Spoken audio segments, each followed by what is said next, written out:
చేస్తాం. మనకందరికి కూడా వచ్చే సంవత్సరం లోపల అన్ని సమస్యలు తీర్చాలని చెప్పి నేను భగవంతుని కోరుతా ఉన్నాను. దానితో పాటు మా మిత్రులు చాలా మంది చెప్తా ఉన్నారు, ఇక్కడ స్వామీజీ ఫోటో పెట్టుకుంటే కొందరు ఇబ్బంది పెడతా ఉన్నారని, విగ్రహం పెట్టుకుంటే ఇబ్బంది పెడతా ఉన్నారని. మరి ఒక మిత్రుడు చెప్తా ఉన్నాడు, ఇది పక్కనే స్కూల్ కు గతంలో ఉన్నటువంటి ప్రభుత్వం 2 ఎకరాల ల్యాండ్ ఇచ్చింది, దాంట్లో పెట్టుకుంటామని చెప్తా ఉన్నారు. ఇవన్నిటిని కూడా సమగ్రంగా ఆలోచన చేసి పండుగ వచ్చినప్పుడే మనకు స్థలాలు కావాలి, దేవుని గుడి కావాలంటే కాదు తమ్ముడు, ఖచ్చితంగా మనం అందరం నిలబడి మన సేవాల విగ్రహాన్ని ప్రతిష్ఠించుకోవడానికి కృషి చేద్దాం.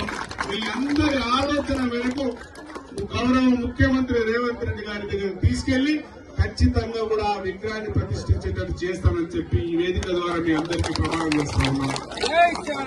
పొద్దున నాకు చెప్పాను మా మిత్రుడు, నేను రాను అని చెప్పిన ఇంతకుముందు మా సుమన్ నాయక్ అడుగుతా ఉంటే, నువ్వేదో నాకు కిటుకు పెడతావు, నన్ను అనవసరంగా వెలుస్తున్న వాడికి ప్రభుత్వ భూమిలో నేను కేటాయించినాకనే అధికారంగా ఇచ్చినాకనే నేను వస్తాను మీ ఉత్సవానికి తప్ప ఉత్తకొచ్చి మాటిచ్చిపోతే గత ప్రభుత్వాలు ఇచ్చినట్టే మాట అవుతా ఉంటుంది. గత ప్రభుత్వాలలో అధికారంలో ఉన్నటువంటి ప్రభుత్వం చేయాల్సి ఉంటే ఏ కారణంతో కూడా చేయలేదు.